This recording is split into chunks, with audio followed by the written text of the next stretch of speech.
India ആകെ കത്തിപ്പറന്നുകൊണ്ടിരിക്കുന്ന NEET U G സ്കാമിൽ ബഹുമാനപ്പെട്ട supreme കോടതിയുടെ വളരെ ഇമ്പോർട്ടൻ്റ് ആയുള്ള ഒരു ഇടപെടൽ ഉണ്ടാകുകയാണ്.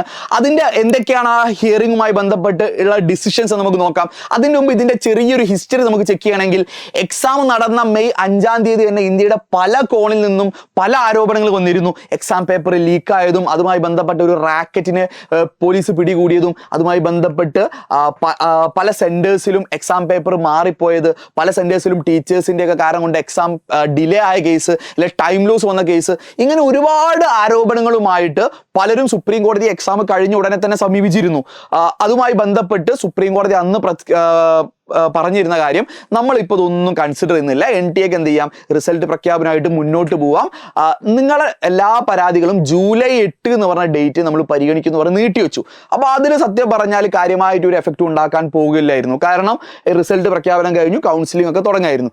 പക്ഷേ എക്സാം റിസൾട്ട് വന്ന ഉടനെ തന്നെ വീണ്ടും ചില ആരോപണങ്ങൾ NTA-ക്കെതിരെ വന്നു. കാരണം റിസൾട്ട് വന്ന സമയത്ത് 67 പേർക്കാണ് ഫുൾ സ്കോർ ഉള്ള perfect score, which is highly unusual. പോരാത്തതിന് അൺയൂഷ്വൽ ആയിട്ടുള്ള 719, 718 പോലുള്ള സ്കോർ വന്നു. അതിലൂടെ തന്നെ ഗ്രേസ് മാർക്ക് അവാർഡഡ് ആണെന്ന് പറഞ്ഞു. ആ ഗ്രേസ് മാർക്ക് തന്നെ പല കുട്ടികൾക്ക് എങ്ങനെ കിട്ടി എന്നുള്ളത് NTA പുറത്ത് പറയാൻ എന്ത് ചെയ്തു, നിർബന്ധിതരായി. സ്റ്റിൽ ഇനി ആർക്കും അവാർഡ് ചെയ്യില്ല എന്ന് നമുക്ക് ആകെ മൊത്തം വിഷയമായി അല്ലേ. വീണ്ടും ആരോപണങ്ങൾ കൂടുക ചെയ്തത്. അപ്പോൾ NTA ചെറിയ രീതിയിൽ ചെറിയൊരു ബാൻഡേജ് ഒട്ടിച്ച് സോൾവ് ചെയ്യാൻ പോയ പ്രശ്നം വീണ്ടും വലിയ പ്രശ്നമായി മാറിക്കൊണ്ടിരിക്കുകയാണ്. സോ ഒരുപാട് പുതിയ പെറ്റീഷൻസ് സുപ്രീം കോടതിയിൽ എത്തിയിട്ടുണ്ട്. അപ്പോൾ ബഹുമാനപ്പെട്ട കോടതി ഇത് ഇന്നലെ പരിഗണിച്ചിട്ടുണ്ടായിരുന്നു. ആ പരിഗണിച്ചിട്ടുള്ള 3 ഡിസിഷൻസ് ആണ് നമ്മൾ ഇവിടെ ഈ വീഡിയോയിൽ ഡിസ്കസ് ചെയ്യാൻ പോകുന്നത്. സോ ആ 3 ഡിസിഷനുമായി ബന്ധപ്പെട്ട് നോക്കുകയാണെങ്കിൽ ആദ്യം നമ്മൾ നേരത്തെ പറഞ്ഞ പോലെ എക്സാം കഴിഞ്ഞ ഉടനെ തന്നെ കോടതിയെ സമീപിച്ചപ്പോൾ കോടതി എന്താ പറഞ്ഞത്, കാര്യമായിട്ട് പ്രശ്നമൊന്നുമില്ല, NTA മുന്നോട്ട് പോയിക്കോട്ടെ, NTA വിശ്വാസത്തിൽ അർപ്പിച്ചുള്ള ഒരു പോക്കായിരുന്നു. എന്നാൽ പുതിയ ആരോപണങ്ങളൊക്കെ വന്ന സമയത്ത് കോടതി കൃത്യമായി പറഞ്ഞിട്ടുണ്ട് NTA-യോട് എന്തൊക്കെ ആരോപണങ്ങളുണ്ടോ ആ ആരോപണങ്ങൾക്കൊക്കെ കൃത്യമായി മറുപടി NTA കൃത്യമായി കോടതിയെ ബോധിപ്പിക്കണം എന്ന് പറഞ്ഞ രീതിയിൽ നോട്ടീസ് NTA കൊടുത്തിട്ടുണ്ട്. അപ്പോൾ NTA കൗൺസിലൊക്കെ രൂപീകരിച്ച് ഗ്രേസ് മാർക്കിന്റെ കാര്യത്തിൽ മാത്രം തടി തപ്പാൻ നോക്കി.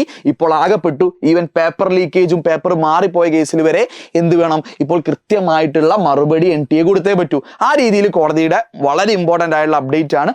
ഈ NTA ഇനി എന്താണോ കോടതിയെ ബോധിപ്പിക്കുന്നത് അതിനെ ബേസ് ചെയ്തിട്ടായിരിക്കും മുന്നോട്ട് പോകുന്നത്. പക്ഷേ ഇവിടുത്തെ വളരെ ഇൻട്രസ്റ്റിംഗ് ആയിട്ടുള്ള മറ്റൊരു കാര്യം എന്ന് പറഞ്ഞാൽ അതിന് കൂടെ തന്നെ NTA-യോട് കോടതി പറഞ്ഞ കാര്യം എന്ന് പറഞ്ഞാൽ, നിങ്ങളിപ്പോൾ നിലവിലെ റിസൾട്ട് പ്രഖ്യാപിച്ചു, ഇനി കൗൺസിലിംഗ് അഡ്മിഷൻ നടപടികളായിട്ട് ബന്ധപ്പെട്ട് നിങ്ങൾ ആസ് യൂഷ്വൽ നിങ്ങൾ പ്രൊസീഡ് ചെയ്തോളൂ എന്നുള്ള ഒരു സംഭവം പറഞ്ഞു. അതായത് നിലവിൽ കൗൺസിലിങ്ങിന് സ്റ്റേ ഒന്നുമില്ല, അതായത് അഡ്മിഷൻ പ്രൊസീജിയർ ഇപ്പം നമുക്കുള്ള പോലെ തുടരാം എന്നുള്ള രീതിയിലാണ് പറഞ്ഞിട്ടുള്ളത്. പക്ഷെ ശ്രദ്ധിക്കേണ്ട കാര്യം, ഈ അഡ്മിഷൻ പ്രൊസീജിയർ തുടങ്ങാൻ NTA പ്ലാൻ ചെയ്തത് ജൂലൈ 1st വീക്കിലായിരുന്നു. അവിടെ തന്നെ നേരത്തെ പറഞ്ഞ ഡേറ്റ് അതിനോട് ക്ലാഷ് ഉണ്ട്. അപ്പോൾ ജൂലൈ 8 എന്ന് പറഞ്ഞ ഡേറ്റിലാണ് കോടതി നേരത്തെ ആദ്യമേ പറഞ്ഞ ഡേറ്റും ഇപ്പോൾ ഇതിന്റെ ഭാഗമായിട്ട് പുതിയ പെറ്റീഷൻസിന്റെ റിട്ടിന്റെ ഒക്കെ ഭാഗമായിട്ടുള്ള ഹിയറിംഗും വരുന്നത്. സോ ഈ ജൂലൈ 8 ആയിരിക്കും മോസ്റ്റ് പ്രോബബ്ലി ഈ വർഷത്തെ നീറ്റ് UG-യുടെ ഗതി നിർണ്ണയിക്കുന്നത്.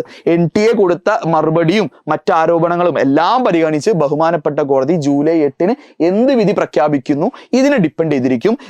നീറ്റ് ആണോ, ഇനി റീവാലുവേഷൻ ആണോ, അല്ലെങ്കിൽ ഒന്നുമില്ലാത്ത കേസിൽ ആസ് യൂഷ്വൽ മുന്നോട്ട് പോകുന്നത് തീരുമാനിക്കുന്നത്. കാരണം ജൂലൈ 8-ന്റെ ശേഷമായിരിക്കും ഇനി മോസ്റ്റ് പ്രോബബ്ലി ഇതിന്റെ കൗൺസിലിംഗ് സെഷനുമായിട്ട് NTA മുന്നോട്ട് പോകുന്നത്. സോ ഈ അപ്ഡേറ്റ്സ് നിങ്ങൾ അറിഞ്ഞിരിക്കുക. ഇതുമായി ബന്ധപ്പെട്ട് ഇപ്പോൾ നിലവിൽ എന്തെങ്കിലും നിങ്ങളുടെ കയ്യിൽ ആരോപണങ്ങളോ പ്രൂഫ് ഉണ്ടെങ്കിൽ നിങ്ങൾ അത് പെട്ടെന്ന് തന്നെ സോഷ്യൽ മീഡിയയിൽ നിങ്ങൾ ഷെയർ ചെയ്യുക. നമ്മളുടെ ഹെൽപ്പ് ഡെസ്ക് താഴെ തന്നിരിക്കുന്നവർക്ക് ഇതുമായി ബന്ധപ്പെട്ട് എന്തെങ്കിലും ഫ്രഷ് ആയിട്ടുള്ള അഡീഷണൽ ആയിട്ടുള്ളെങ്കിൽ നിങ്ങൾക്ക് അതിൽ അറിയിക്കാം. സോ എത്രത്തോളം നിങ്ങൾക്ക് ഇതിൽ വാലിഡ് ആയിട്ടുള്ള തെളിവ്, വാലിഡ് ആയിരിക്കണം, നിങ്ങളുടെ വാക്കുകൊണ്ട് മാത്രമല്ല വാലിഡ് ആയിട്ടുള്ള പ്രൂഫ് സബ്മിറ്റ് ചെയ്യാൻ പറ്റുമോ അത്രയും കാര്യങ്ങളിൽ ഈ കേസ് സ്ട്രോങ് ആവുകയും ചെയ്യും. പല ആരോപണങ്ങളും പല കോണിൽ വന്നതും തെറ്റാന്ന് തെളിയിച്ചിട്ടുണ്ട്, അത് കേസിനെ വീക്ക് ആക്കുകയും ചെയ്യും. സോ നിങ്ങൾ വാലിഡ് ആയിട്ടുള്ള ജെനുവിൻ ആയിട്ടുള്ള ഫാക്ട് ബേസ്ഡ് ആയിട്ടുള്ള എവിഡൻസ് പ്രൊഡ്യൂസ് ചെയ്യുക, മുന്നോട്ട് പോവുക. നിങ്ങൾ ഫുൾ കോൺഫിഡൻസിൽ ഇരിക്കുക. ബഹുമാനപ്പെട്ട കോടതി എല്ലാ ആംഗിളും പരിശോധിച്ച് പഠിച്ച് തന്നെ ആയിരിക്കും ജൂലൈ 8-ന് വിധി പ്രസ്താവിക്കുക. നമുക്ക് വിശ്വസിക്കാം. നമുക്ക് ഇന്ത്യൻ നീതി വ്യവസ്ഥയിൽ നമുക്ക് വിശ്വാസം അർപ്പിക്കാം. ജയ് ഹിന്ദ്.